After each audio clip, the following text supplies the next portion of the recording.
Oi pessoal, tudo bem?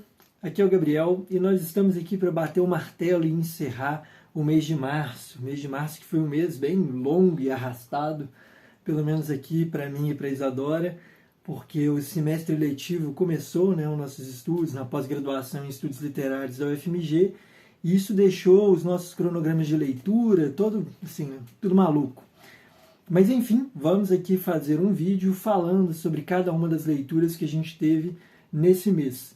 Eu vou começar mostrando os livros que eu li, as obras por quais eu passei e tudo mais, e depois eu mostro um pouquinho das obras da Isadora, que para ela é mais difícil vir aqui mostrar esse tipo de conteúdo e tal. Ela não tem muito tempo para isso. Mas enfim, vamos lá. Acho que eu não podia começar com outra coisa que não a Eneida de Virgílio, né? Eu não terminei de ler, todo mundo sabe, todo mundo que acompanha o canal sabe que eu não terminei de ler esse livro aqui. Só que nesse mês eu consegui ler 2 cantos, né? Essa vai ser a minha média e a minha meta, inclusive, a partir de agora, por causa do doutorado mesmo, de ler 2 cantos por mês. Então lançar mais ou menos um vídeo a cada 15 dias. Nesse mês a gente conseguiu, né? Nesse mês de março a gente conseguiu ler o canto sexto e o canto sétimo. O canto sexto, que para quem não conhece, a obra é um dos mais emblemáticos, é a Catábase de Enéas, ou seja, a descida de Enéas ao mundo dos mortos. E eu fiz o vídeo, tá aqui em cima o link, e também fiz sobre o canto 7, que já é uma, né, inauguração da fase ilidíaca da Eneida. É uma sensação até um pouco estranha, eu falo isso no vídeo que eu gravei sobre o canto 7, de estar meio que saindo de uma obra para outra, né? Então é quase como se eu estivesse começando um novo livro quando eu entro nessa parte ilidíaca da Eneida do Virgílio. O próximo livro é esse aqui, esse livro que moveu afetos, pelo menos moveu os meus afetos. Lolita, de Vladimir Nabokov. Eu fiz um vídeo também, deixei ele aqui em cima para vocês, mas esse livro aqui, gente, assim, né, é o famoso caso do ame ou deixo, né? Então, ou você vai gostar muito ou você vai detestar com todas as forças do universo, né? Pelo menos eu tenho encontrado, né, essa relação aí com vários leitores. Eu não vou dizer que eu gostei e nem vou dizer que eu não gostei. Mentira, eu vou falar, eu gostei muito, eu achei incrível e eu acho que uma coisa que eu não comentei no vídeo de lá, a dificuldade está numa espécie de cisão que a gente tem, porque a gente é obrigado com esse livro a fazer uma separação entre a forma do texto, né, a forma da narrativa e o seu conteúdo. O conteúdo, acho que todo mundo sabe, é o que chega primeiro na gente, é a pedofilia. A pedofilia de Humbert Humbert, que é o narrador e personagem principal dessa trama, junto com Lolita, que é uma criança ali que acompanha esse velho perverso. Mas a forma da narrativa ela é muito interessante. É uma forma flutuante, muito bem arquitetada pelo narrador.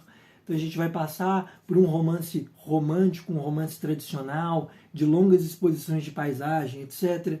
Vai para um fluxo mais acelerado do romance hot, do romance policial. Enfim, para mim é uma obra-prima da literatura, uma obra-prima do século XX. Eu gostei demais, deixo a recomendação para quem quiser se aventurar, mas saiba que é um livro difícil de ler, saiba que é um livro de difícil entrada. Continuando a nossa lista, nesse mês, porque começaram as disciplinas do doutorado, eu acabei entrando em contato de novo, né, com algo que eu já estudo tem mais tempo, que é teatro, né? E nesse semestre eu estou fazendo uma disciplina de teatro brasileiro, e teatro político brasileiro, e eu tive que ler alguns espetáculos que eu já tinha lido, alguns eu já conhecia, outros não, e eu vou mostrá-los aqui agora. O primeiro deles que eu li, né, foi esse aqui, Eles Não Usam Black Tie, que é uma peça do teatro político. Ela de alguma forma é um marco, né, do teatro político brasileiro. Ela aparece como uma das primeiras de um modelo teatral mais engajado com a dinâmica social, com a luta dos operários, com as greves, enfim. Esse espetáculo do Gianfrancesco Guarnieri, brasileiro, muito famoso, um ator emblemático da nossa história, mas ele é muito bom, eu acho que ele é ótimo para quem quiser ter uma introdução ao teatro político no Brasil. É bom começar com essa peça aqui, porque além de tudo é uma peça muito simples, muito fácil de ler, a gente consegue ler ela numa sentada só e avança com muita tranquilidade. O segundo espetáculo foi do Oduvaldo Viana Filho, esse cara aqui, e o nome dela é A Mais-Valia Vai Acabar, Seu Edgar. Eu não tenho esse espetáculo impresso, né? Eu não tenho ele no formato de texto, mas eu peguei um outro livro do Oduvaldo Viana para mostrar que existe materialidade aqui. Mas essa peça, na mesma pegada do Eles Não Usam Black Tie, está aí tentando articular e desenvolver uma linguagem que seja capaz de conciliar essas frentes, né? Uma frente estética e uma frente política para o teatro nacional. Lembrando que o teatro, né, é uma arte heterotélica, então ele não termina nele mesmo, né? Ele passa pelo texto, tem o espetáculo, tem mobilização social, né? Os artistas estão indo para a rua, estão querendo confrontar o texto com a impressão dos operários, a impressão das pessoas que vêm ao teatro assistir o espetáculo. Enfim, é muito importante ter isso em mente quando você vai ler uma peça de teatro, e sobretudo essas peças que já são de uma fase mais moderna, vamos dizer assim, do teatro ocidental, em que a relação entre texto e cena ela muda um pouco, né? E isso me leva aí às próximas leituras, porque com isso eu acabo a minha lista e começo a falar da lista da Isadora, e ela começa também com teatro. A Isadora vai fazer um salto assim de algumas centenas de anos e vai pegar essa peça aqui. Ela leu Hamlet de William Shakespeare, ou releu pela 20ª vez. É um espetáculo ao qual ela está sempre voltando.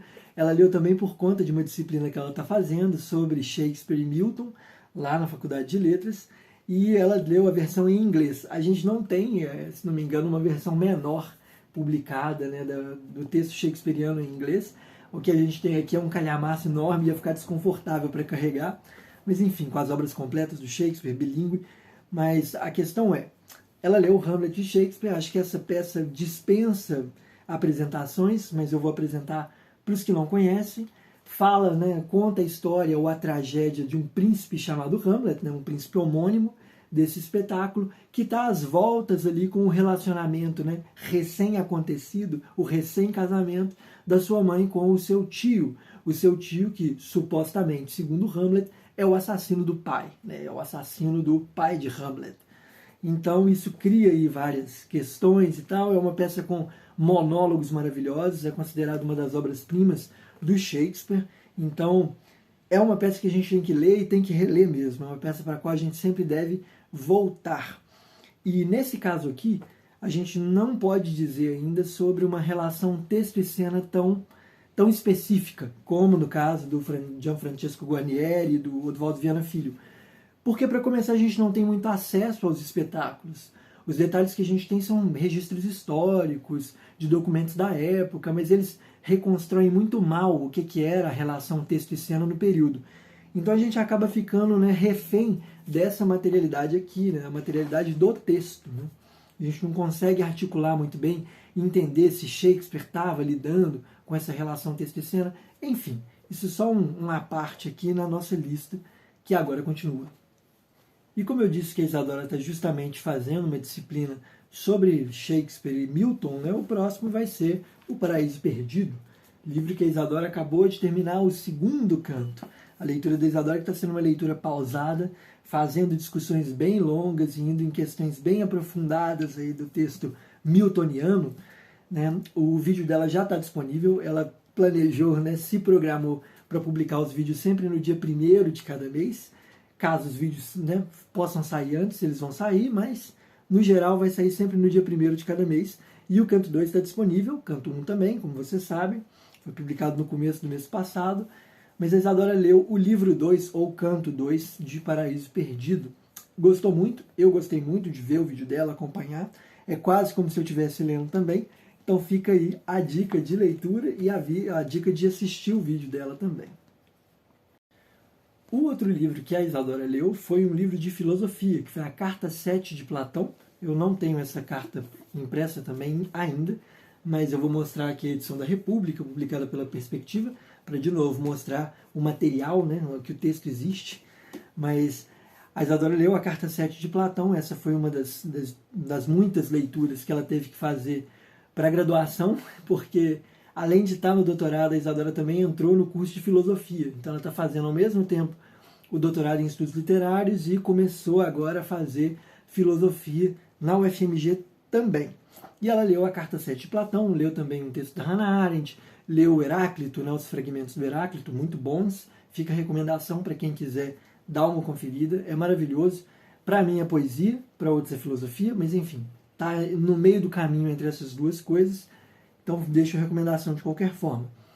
Mas nesse ponto eu queria até comentar sobre isso, que as nossas leituras, agora sim, né, as nossas leituras estão demais, né? Eu diria que a gente tem lido muito, só que a gente tem lido aos fragmentos. Eu, por exemplo, tenho que ler vários artigos, estou preparando aulas, né, aulas sobre teoria do drama moderno, estou participando de uma disciplina sobre ensaios, e semanalmente eu tenho que ler textos, ler obras ali de vários autores diferentes, e só que não configuram livros inteiros.